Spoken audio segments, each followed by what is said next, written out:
Hello, praise the Lord.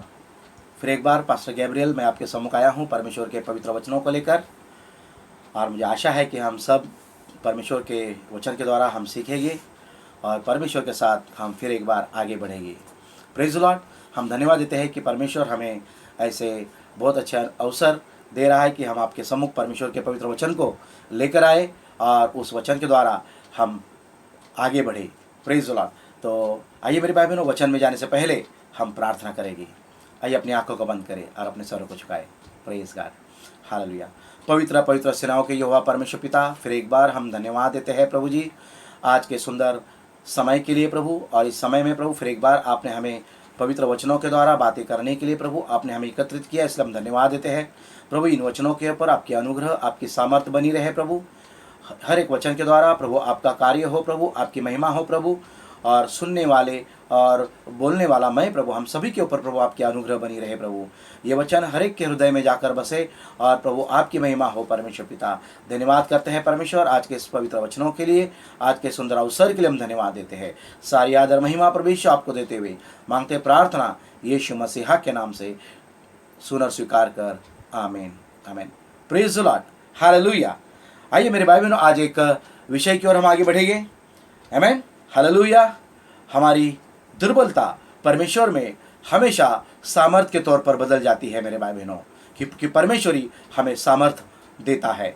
तो आइए मैं नीति वचन से बातें करूंगा। नीति वचन इसका 30वां अध्याय 24 वचन से हम पढ़ेंगे। ओके। पृथ्वी पर 4 छोटे जंतु है जो अत्यंत बुद्धिमान है। ओके। बाइबल यहाँ पर हमें 4 ऐसे छोटे जंतु जो पृथ्वी पर है ना, जंतु यानी कि प्राणी जो छोटे हैं, तो वो जो बुद्धिमान है छोटे होने के बावजूद भी, उसके बारे में आज हम यहां पर देखेंगे और उसका विश्लेषण आगे के वचनों पर हमें दिया है। तो वो ऐसे 4 बुद्धिमान जो दिखने में तो वो छोटे हैं, लेकिन वो अत्यंत बुद्धिमान है। ओके, अपने आप में सराहना लायक है। ओके, अपने आप में वो सामर्थ्य लायक है। तो मेरे भाई बहनों, जो प्राणी हैं, जो जंतु है, जो छोटे हैं, उसके बारे में हम देखेंगे। तो 25 वचन को हम पढ़ेंगे। चींटियां निर्बल जाति तो है, हाँ, परंतु धूपकाल में अपनी भोजन वस्तु बटोरती है। हाँ, देखिए यहाँ पर जो पहला उल्लेख किया है ना, जो चींटियों के बारे में किया है। मेरे भाई बहनों, यहाँ पर बाइबल कहती है चींटियां निर्बल जाति तो है, परंतु धूप काल में अपने भोजन वस्तु बटोरती है। मेरे भाई बहनों, देखिए चींटियों के बारे में हम सबको मालूम है, वो नहीं बड़ी नहीं है, वो ताकतवर नहीं है। हाँ, वो दिखने में एक बार अगर हम मनुष्य अपनी मुट्ठी 2 उंगली को भी अगर मुट्ठी को छोटा करे तो उसमें भी हम दिखा नहीं पाते उसकी साइज इतनी छोटी है, शायद हम हाथों से जल्दी पकड़ ना पाए।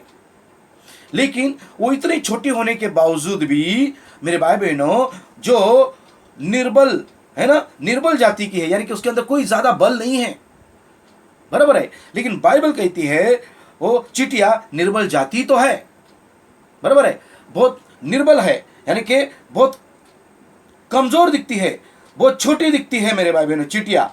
लेकिन परंतु बाइबल यहां पर कहती है धूप काल में अपने भोजन वस्तु को वो बटोरती है। इतनी बुद्धि उसके पास तो है, क्योंकि जब धूप काल निकल जाता है ना, गर्मी का सीजन जब जाता है तो उसको मालूम है कि मेरा आने वाला जो सीजन है वो बरसात है। और वो छोटी होने के बावजूद इस बात को वो बुद्धि रखती है, हाँ, बुद्धिमत्ता रखती है, ज्ञान को रखती है, कि उसको मालूम है कि अभी जब तक धूप काल है मैं बाहर जा सकती हूँ, रेंग सकती हूँ, और मैं कहीं पर भी जाकर अपने जो भोजन को मैं जमा कर सकती हूँ। क्योंकि जो आने वाला जो काल होता है उसके बाद वो बरसात का होता है, क्योंकि बरसात के काल में चींटियां बाहर नहीं निकल सकती। अगर वो बाहर निकलेगी वो जीवित भी नहीं रह सकती, क्योंकि वो बह जाएगी, क्योंकि बहुत छोटी होती है, ना उसके पास ताकत होती है, ना उसके पास कोई शक्ति होती है। तो यहां पर हमें इस बात को मालूम होता है इतनी बुद्धिमत्ता तो चींटी में भी है, कि वो धूप काल में अपने लगने वाली सामग्री, अपने अपने लिए जो ज़रूरत है वो सारे चीज़ों को जमा करती है, ताकि पूरा बरसात का जो समय है, जो आने वाला है, अभी तक आया नहीं है, लेकिन आने से पहले वो तैयारी करती है मेरे भाई बहनों। और चींटी का उदाहरण नीति वचन में और एक जगह पर किया है, जो नीति वचन में 6वां अध्याय 6 वचन में हमें बताता है। हम उसको पढ़ सकते हैं। हे आलसी, हाँ चींटियों के पास जा, हाँ उनके काम पर ध्यान दे ओके। और बुद्धिमान हो। देखो बाइबल का वचन यहाँ पर 6 नीति वचन 6 अध्याय 6 वचन में क्या लिखा है? हे आलसी व्यक्ति, जो आलस से भरा हुआ है उसको कहा गया है ना, तू चींटी के पास जा और क्या लिखा है? उससे तू सीख ले, उससे सीख। मेरे भाई बहनों, ये किस तरह वो अपने भोजन वस्तु को बटोरती है। मेरे भाई बहनों, वो चींटी इतना सोच सकती है कि उसका जब समय काल आने से पहले वो ये सोच सकती है कि नहीं, मेरा समय आने वाला है ना, आने से पहले मैं बरसात में मैं खाना नहीं बटोर पाऊंगी, मैं या जीवित भी नहीं रह पाऊंगी, या तो मैं मर जाऊंगी अगर मैं अगर खाना नहीं जमा करूंगी। ये बुद्धिमत्ता उसको पहले से है, और इसलिए वो चींटी मेरे भाई बहनों बरसात आने से पहले, जबकि धूप काली है ना, समर सीजन है, तभी वो अपने भोजन वस्तु को जमा करती है ना। कितनी बुद्धिमत्ता है, कितनी उसके पास स्फूर्ति है, कितनी उसके पास है ना क्या बताइए, चेतना है, संवेदना है समझने की हर बातों की। तो इसलिए ये कह जाता है 6 वचन में हमने पढ़ा है, हे आलसी, चींटियों के पास जा, उनके काम पर ध्यान दे और बुद्धिमान हो। आलसी किसको कहा है? उस मनुष्य को, उस व्यक्ति को, चाहे वो मसीह हो या न हो, है ना, उस व्यक्ति को जो पहले ही है ना अपनी जरूरतों को, अपने कार्य को पहले नहीं समझता, अपनी जिम्मेदारी को नहीं समझता। वो कहता है कल करेंगे, बाद में करेंगे, है ना, ऐसी बातें वो टालते रहता है। मेरे भाई बहनों, सफल व्यक्ति वो हमेशा अपनी चीज़ों को पहले ही, समय आने से पहले ही वो ध्यान में रखता है और उसके जैसे कार्य में वो लगा रहता है। तो इसलिए मेरे भाई बहनों, इस बात को हमें समझना बहुत ज़रूरी है। वो इंसान को भी ये प्रोव्स नीति वचन हमें बताती है कि हे आलसी व्यक्ति, उस आलसी व्यक्ति को जो अपने है ना अपनी जिम्मेदारी को नहीं समझता, अपनी जिम्मेदारी को एहसास नहीं है उसको, है ना, तो उसको कहता है कि हे आलसी, चींटी के पास जा और उससे उसके काम पर ध्यान दे।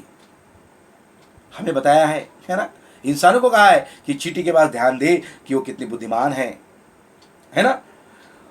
उनका ना तो कोई न्यायी होता है, न प्रधान, न प्रभुता करने वाला, तो भी वो अपना आहार धूप काल में संचय करती है और कटने के समय अपनी भोजन वस्तु को बटोरती है ना। और आलसी व्यक्ति सोता रहता है। बहुत मसीह लोग भी ऐसे ही है मेरे भाई बहनों, है ना, समय से पहले है ना अपने आप को सतर्क नहीं करते, आत्मिक सतर्क नहीं करते, अपनी तैयारियां नहीं करते, है ना। हमें करनी है मेरे भाई बहनों।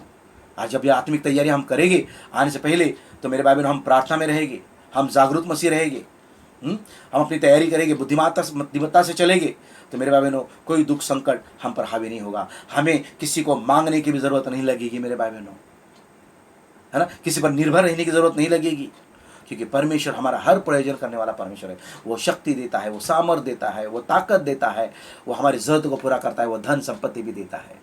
हर जागरूक मसीह को चाहिए कि वो अपने अंदर से आलस्य को दूर करे और अपने अंदर जागृति रहे और उस चींटी से सीखे कि वो छोटी होने के बावजूद भी कितनी बुद्धिमान है। वो समय से पहले अपनी ज़रूरतों को ध्यान में रखती है और अपने कार्य में लग जाती है। उसको मालूम है आने वाले समय में ये कर नहीं सकती। बहुत से लोग है ना समय पर जागरूक होते हैं, तब उसको ध्यान आता है, अरे मुझे ये करना है, मुझे वो करना है, मुझे प्रार्थना करनी है, मुझे वचन पढ़ना है, मुझे आगे बढ़ना है ना, बच्चों के लिए करना है, फीस भरनी है, या ज़रूरत को काम को करना है। नहीं, हमें सब चीज़ों को पहले ही ध्यान देना है।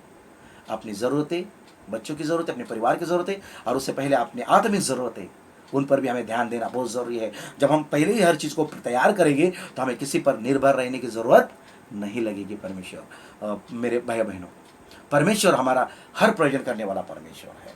तो हमें आलस्यपन को दूर करें मेरे भाई बहन। आलस्यपन पर हम बहुत सारी बातें कर सकते हैं, क्योंकि आलस्यपन ये परमेश्वर की ओर से नहीं। तो मेरे भाई बहनों, ये जो पहला जो मैं वचन में जो बातें कर रहा हूँ, मेरा जो पहला पॉइंट के अनुसार कि मैं बातें कर रहा हूँ कि आलस्य मसीह लोगों के अंदर नहीं होना चाहिए। आमीन, हालेलुया। आलस्य को दूर करना चाहिए, समय पर अपने कामों को तैयार करना चाहिए मेरे भाई बहनों। We have to prepare yourself for you all work should you come on time, okay, before time, it's very must, okay. इस बात को हमें सीखना बहुत ज़रूरी है। तो परमेश्वर के वचन के अनुसार हम दूसरे वचन की ओर हम आगे बढ़ेंगे, 26 वचन की ओर हम आगे बढ़ेंगे।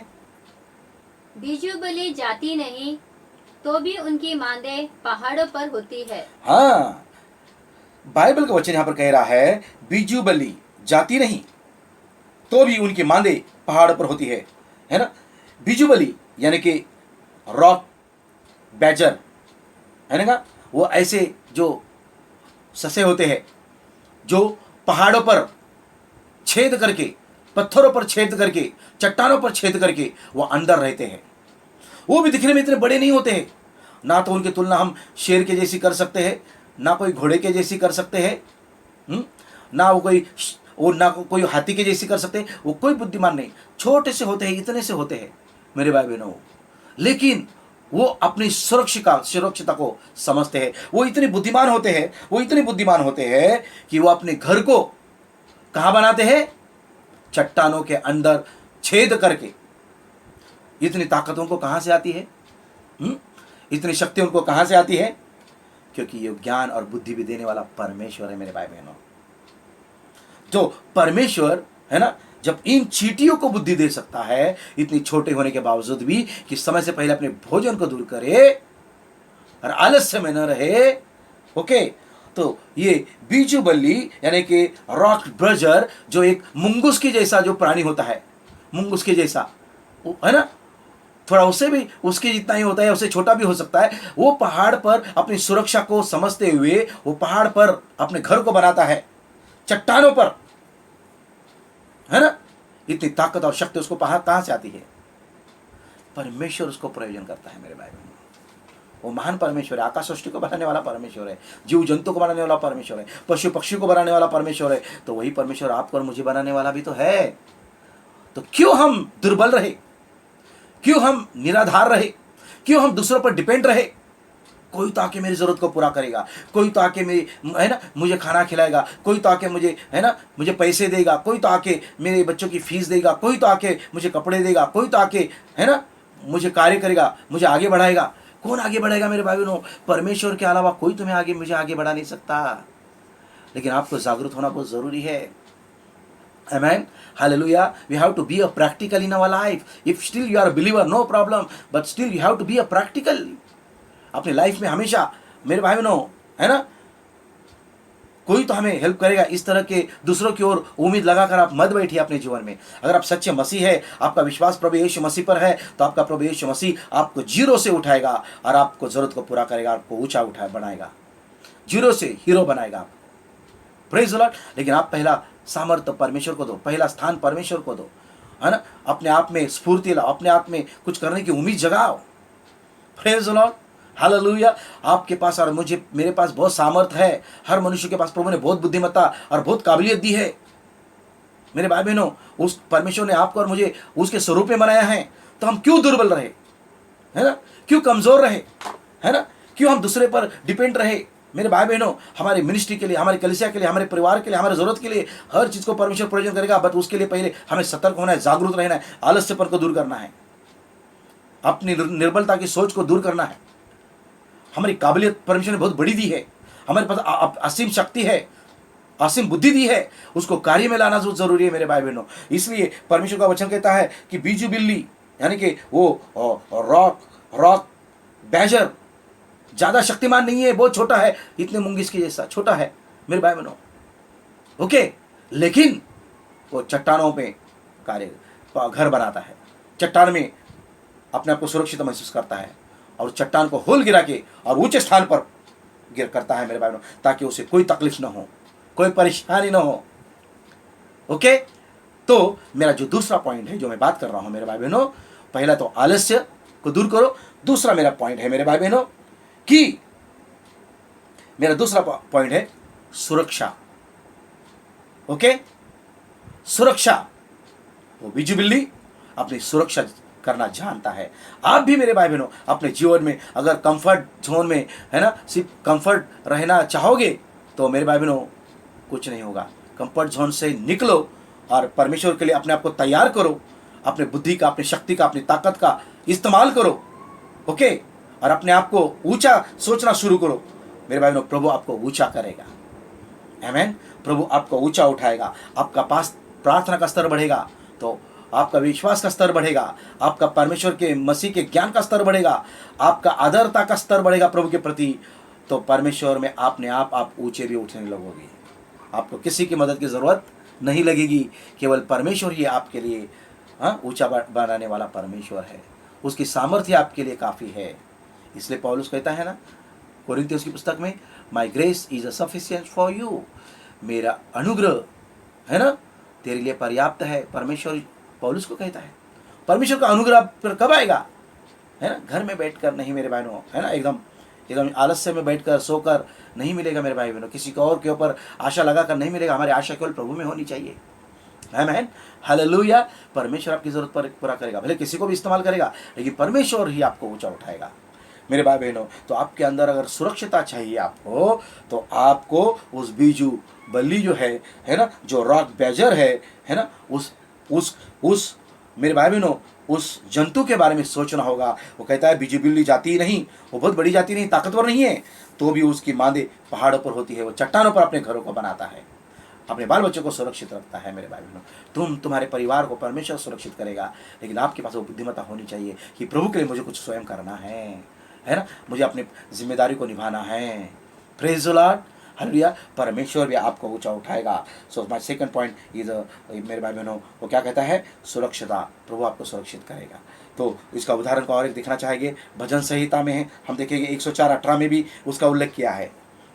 भजन संहिता 104:18 में, ऊंचे पहाड़ जंगली बकरों के लिए है, हाँ, और चट्टाने शापानों के शरणस्थान है। हाँ, ऊंचे पहाड़ जंगली बकरों के लिए है और चट्टाने शापानों का शरण स्थान है। शापाने यानी कि यही जो यहाँ पर जो बीजू बल्ली है ना, जो रॉक बैजर है ना, ये उसके लिए चट्टाने हैं, क्योंकि वो अपना घर वहां पर बनाने की काबिलियत रखते हैं।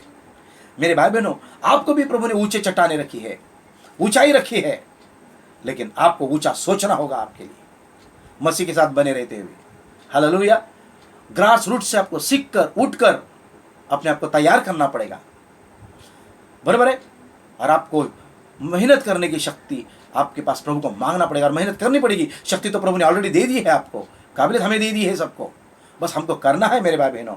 और जब हम करेंगे तो चट्टानों में ऊंचाई पर आप भी दिखेंगे, आपकी मंडली, आपकी सेवकाई, आपका परिवार, है ना, आपका जीवन ये ऊंचाई पर रहेगा। प्रेज द लॉर्ड, क्योंकि हमारा परमेश्वर हमें ऊंचा रखने की काबिलियत रखता है। Praise the Lord, hallelujah. तो यहाँ पर जैसे वचन को हमने पढ़ा मेरे भाई बहनों, हाँ, पहाड़ की जंगली बकरियां, है ना, बकरी पहाड़ पर तो रहती है, लेकिन उस पहाड़ के चट्टानों में अंदर सुरक्षित, यानी कि वो बीजू बिल्ली रहते हैं, रॉक्स ब्रेजर रहते हैं मेरे भाई बहनों। Praise the Lord, hallelujah. तो ये उनका स्थान है। तो आगे हम देखेंगे मेरे भाई बहनों, मेरा जो तीसरा पॉइंट है 27 वचन को हम पढ़ेंगे। टिड्डियों के राजा तो नहीं होता, हाँ, तो भी वे सब की सब दल बांध बांध कर चलती है। हाँ, अभी देखिए यहाँ पर टिड्डियों के बारे में कहा गया है। टिड्डिया यानी कि लोकस्ट, ओके, है ना, जिसको मराठी में टोल कहते हैं, बराबर है। जो लोकस्ट है यानी कि टिड्डिया है मेरे भाई बहनों, यहां पर लिखा है 27 वचन में, टिड्डियों के राजा तो नहीं होता, तो भी वे सब की सब दल बांधकर चलती है। आपने देखा होगा टिड्डिया एक साथ हजारों लाखों, है ना, टिड्डिया यहां वहां भागती है और खेतों में कई अनाजों खाती है।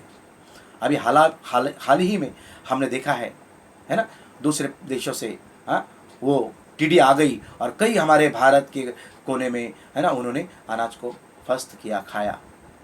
मेरे भाई बहनों, देखने जाएगी तो यहाँ पर एक उनकी काबिलियत देखनी पड़ेगी हमको। काबिलियत क्या है कि वो कहता है टिड्डियों के राजा तो नहीं होता, उनको, है ना, संभालने वाला, उनको हुक्म करने वाला या उनको दिशा निर्देश देने वाला, अरे ऐसे चलो, ऐसे रहो, ऐसे बनो, है ना, ये पालन करो, वो पालन करो, गलतियां मत करो, मेरे भाई बहनों, उनको कोई नहीं होता, लेकिन फिर भी यहाँ पर कहती है तो भी वो सब के सब दल बांध बांध कर एक साथ ग्रुप में चलती है। मेरे भाई बहनों, टिड्डिया जिनके ऊपर कोई हुक्म करने वाला नहीं होता है ना, जिनको सिखाने वाला नहीं होता कि आप एकता में रहो, एक साथ चलो, लेकिन फिर भी वो एक साथ चलती है, एक साथ दल बंद बंद कर वो आगे बढ़ती है। मेरे भाई बहनों, एक साथ चलती है। तो मेरे आपने हमेशा देखा होगा वो एक साथ झुंड में आती है और जाती है, अकेले एक इधर एक उधर एक उधर, ऐसे नहीं। मेरे भाई बहनों, हमें क्या सिखा रहा है ये वचन इन टिड्डियों के बारे में? मेरे भाई बहनों, इस लोकस्ट के बारे में आज हम क्या सीख पा रहे हैं? हम ये सीख पा रहे हैं मेरे भाई बहनों कि जब छोटी छोटी वो टिड्डिया है, वो कोई बहुत बड़ी नहीं है ना, ना को चील की इतनी, ना कौवे की इतनी भी नहीं है। वो बस हमारी एक उंगली है ना, एक आखिरी उंगली हमारी छोटी, उससे भी छोटी है वो टिड्डिया। लेकिन वो टिड्डिया इतनी कमजोर होने के बाद भी उनको मालूम है अगर हम एक साथ रहेंगे, हम एक साथ जाकर अपने भोजन को खा सकते हैं, हम सुरक्षित रह सकते हैं, है ना। हर दूसरे बड़े पशु पक्षी को, कीटाणु को जो उनको हानिकारक हो सकते हैं, है ना, उनको दूर कर सकते हैं, है ना। संकट दूर, जो सामने वाले संकट, ताकतवर जो कुछ भी रहेगा उसको दूर कर सकते हैं। उनकी एकता से उन पर वो झपट पड़ सकते हैं। तो उनको, उनके भोजन के लिए, उनको खाने पीने के लिए उनको कोई तकलीफ नहीं आ सकती, ना कोई उनको आहार बना सकता है, कोई शैतान, कोई पक्षी या प्राणी। ठीक है तो खुद इतनी सी उंगली जितनी भी नहीं है, लेकिन वो एकता में चलती है। मेरे भाई बहनों, यहाँ पर मैं मेरा जो तीसरा पॉइंट है वो क्या बताना चाहता हूँ, आप समझ गए होंगे मेरे भाई बहनों, है ना। यहाँ पर लिखा है टिड्डियों का, यानी कि लोकस्ट का कोई राजा तो नहीं है होता, तो भी वे सब की सब दल बांध बांध कर चलती है। दैट मीन्स, उसका अर्थ है यूनिटी, एकता। उनके अंदर एकता है, इसलिए वो झुंड में रहने के बावजूद भी वो सुरक्षित रहती है और अपने भोजन को वो खाती है, और हर दुख संकट से या हमले से, हर ताकतवर पशु पक्षी प्राणी से हमले से वो बची रहती है। Praise the Lord. मेरे भाई बहनों, सोचो हम मनुष्य कितना चाहिए कि हम एकत्रित रहे, एक साथ काम करें, है ना। अब इस पर बोलने जाके तो बहुत सारी बातें बोल सकती है। मनुष्य के अंदर एकता नहीं होती मेरे भाई बहनों, इसलिए मनुष्य दुर्बल होता है ना। अलग अलग होने से क्या होता है, उसकी ताकत कम हो जाती है ना। उसका कार्य करने का स्रोत कम हो जाता है, रिजल्ट नहीं मिलता। लेकिन झुंड के साथ काम करेंगे मेरे भाई बहनों, दुनिया की कोई ताकत हमें अलग नहीं कर सकती। हर व्यक्ति को चाहिए, चर्च में हो, कलीसिया में हो, परिवार में हो, एकता होनी चाहिए, एक साथ जुड़कर कार्य करना चाहिए। अगर कलीसिया में लोग पासवान के साथ जुड़कर, कलीसिया में अगवा लीडर्स और लीडर के साथ जुड़कर, पासवान के साथ जुड़कर, कलीसिया अगर जुड़कर कार्य करें एक मन में, एक विचारों में, तो हम भारत के कई कोने में जाकर सेवकाई कर सकते हैं, दुनिया के कोने में जाकर, कई राज्यों में जाकर हम सेवकाई कर सकते हैं, कई आत्माओं को हम जीत सकते हैं, कई लोगों के जीवन में उसके दुख परेशानियां हैं, प्रार्थना और सामर्थ के द्वारा हम दूर कर सकते हैं, शैतान के कार्यों को हम हरा सकते हैं। मेरे भाई बहनों, हम देश और दुनिया में हम प्रबल हो सकते हैं अच्छे काम करके। Praise the Lord. लोगों को दुख तकलीफ से हम निकाल सकते हैं हमारे प्रभु की सामर्थ का इस्तेमाल करके। हालेलुया। आज लोग दुखी है, निराश है, तकलीफ में है, परेशानी में है, मेरे भाई बहनों टूटे हुए हैं, लेकिन प्रभु का वचन लेकर जाने के लिए उनके पास कोई नहीं है, सेवा करने के लिए कोई नहीं है। चर्च में भी एक अकेला पास्टर ही दौड़ता है, या एक दो कोई आदमी साथ रहेगा तो वो दौड़ते हैं। कोई मेरे भाई बहनों सेवकाई के लिए आगे नहीं बढ़ता है ना। हमें बढ़ना चाहिए, हमें एकता में कार्य करना चाहिए, प्रभु के राज को आगे बढ़ना चाहिए, सुसमाचार में बताना चाहिए। हर एक चीज़ के लिए हमें एकता होनी चाहिए मेरे भाई बहनों। जब तुम्हारे पास, हमारे पास एकता होगी तो अद्भुत रिजल्ट को हम देख सकते हैं। एकता के बारे में हम कई उदाहरण को हम देख सकते हैं मेरे भाई बहनों, कई उदाहरणों को हम देख सकते हैं, है ना। मेरे भाई बहनों, मैंने एक उदाहरण मैंने कहीं पर पढ़ा था। हाँ, अंगूर को हम देखते हैं, जब गाड़ी पर अंगूर बेचते हैं ठेलों पर, जब वो गट्ठे में होते हैं, है ना, तो उसकी कीमत 150 रुपया किलो, 100 रुपया किलो बताते हैं। लेकिन जो टूटे हुए अंगूर होते हैं, जो उसे बाजू में वो रखता है, वही उतने ही टेस्टी, उतने ही झाड़ के, उसी झुंड के अंगूर जो खुले हुए हैं, उसका रेट पूछेगा तो वो 40 रुपये बताता है किलो, 30 रुपये बताता है किलो। क्यों? जो झुंड के साथ जुड़े हुए अंगूर है, उतनी ही मिठास उनके अंदर भी है, उनकी ही मिठास इनके अंदर भी है ना। लेकिन जो झुंड के साथ जुड़े हुए हैं उनकी कीमत 100 रुपया, 150 रुपया, और लेकिन जो बिखरे हुए हैं अलग है, उसकी कीमत 30 रुपया, 40 रुपये किलो। क्यों इतनी कम?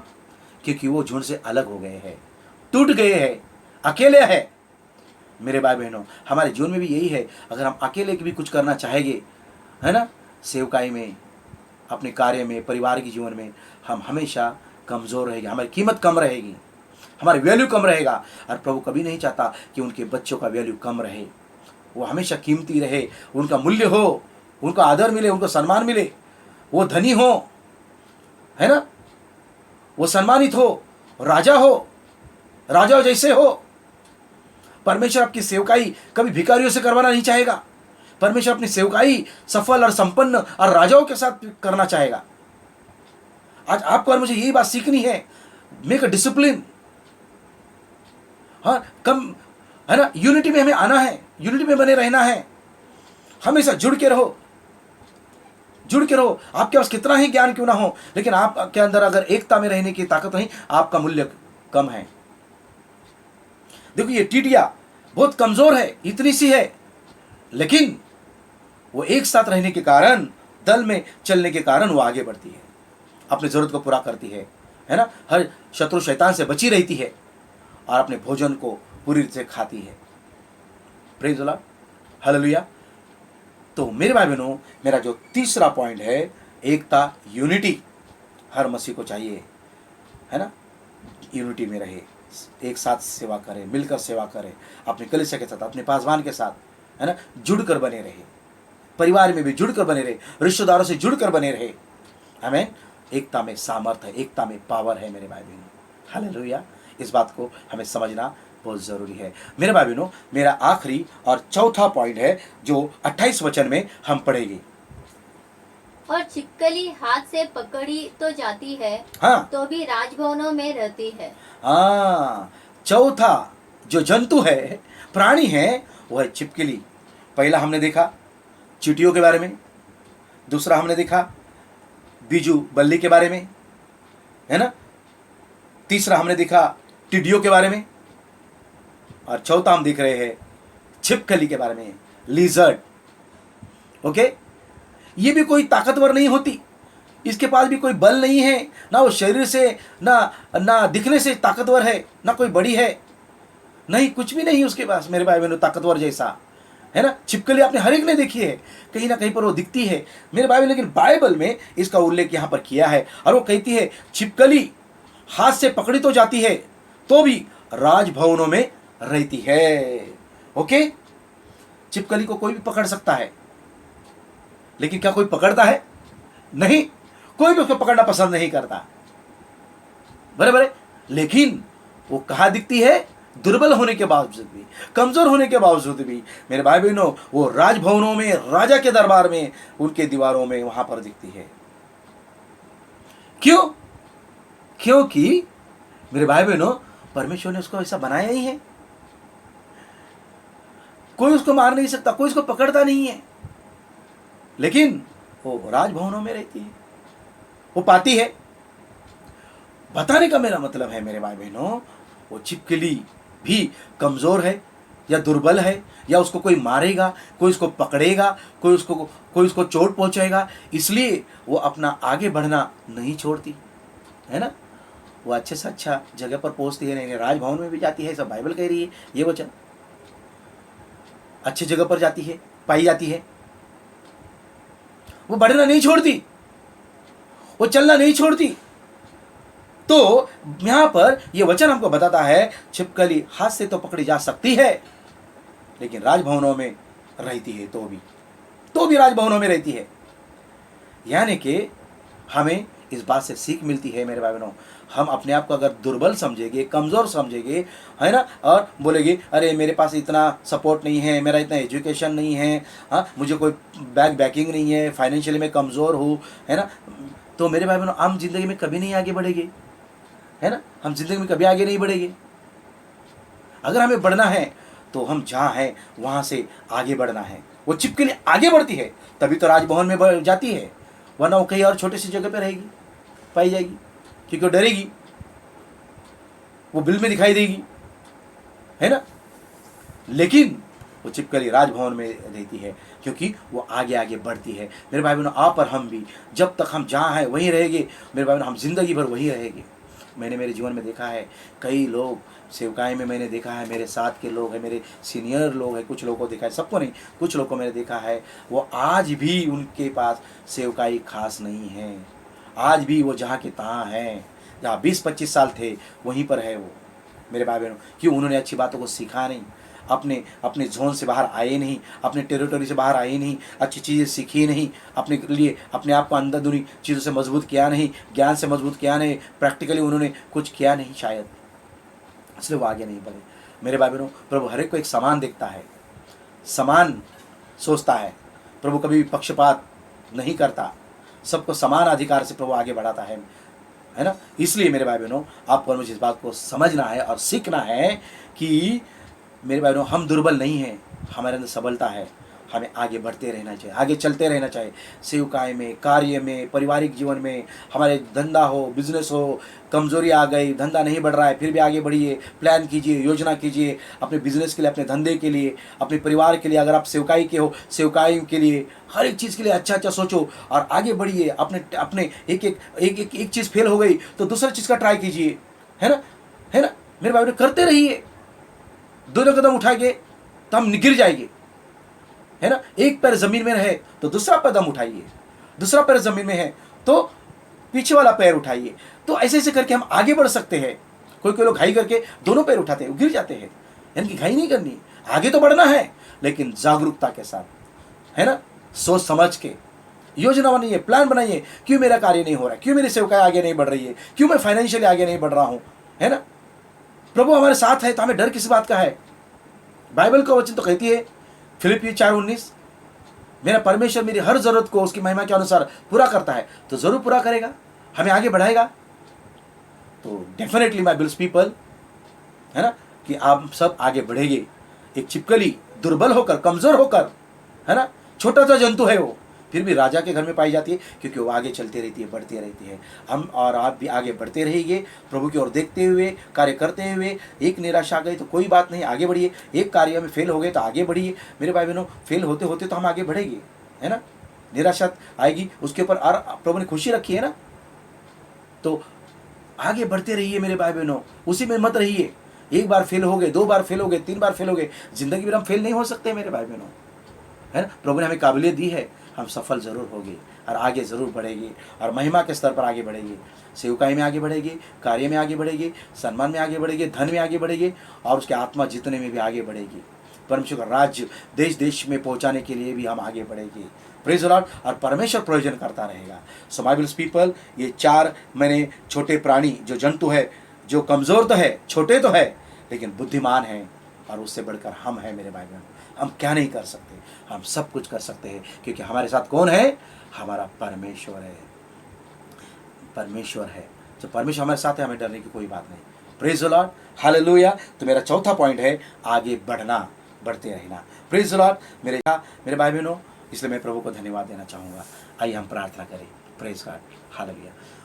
धन्यवाद करते हैं प्यारे परमेश्वर पिता आज के इस वचन के लिए प्रभु। फिर एक बार हम आपको धन्यवाद देते हैं प्रभु, और सचमुच आपके उपकार मानते हैं प्रभु। इसलिए परमेश्वर पिता कि आपने प्रभु फिर एक बार हमें सामर्थ्य और काबिलियत दी प्रभु, कि हमारे वचन को बताने के लिए आपने हमें शक्ति और सामर्थ्य दी प्रभु। जो भी वचन बोलने का मैंने प्रयास किया है प्रभु, या वचन बोला है प्रभु, उसके लिए हम धन्यवाद देते हैं प्रभु। वचन समझने के लिए हर एक प्रभु सुनने वाले के लिए प्रभु आप शक्ति और ताकत दीजिए, जो अच्छे से समझ कर प्रभु अपने जीवन में आगे बढ़े परमेश्वर पिता। ऐसे हम प्रार्थना विनती करते हैं प्रभु। प्रभु हर एक के ऊपर आपकी कृपा बनी रहे। इस वचन को आपने आशीष किया, धन्यवाद देते। हर एक को खुश रखे प्रभु, आशीष रखे प्रभु, हर एक की सुरक्षिता करे प्रभु। ऐसे हम प्रार्थना करते हैं प्रभु। मेरे 4 जो पॉइंट थे प्रभु, है ना, पहला आलस्य नहीं होना चाहिए। दूसरा प्रभु मैंने कहा परमेश्वर हम हमेशा सुरक्षित होने चाहिए।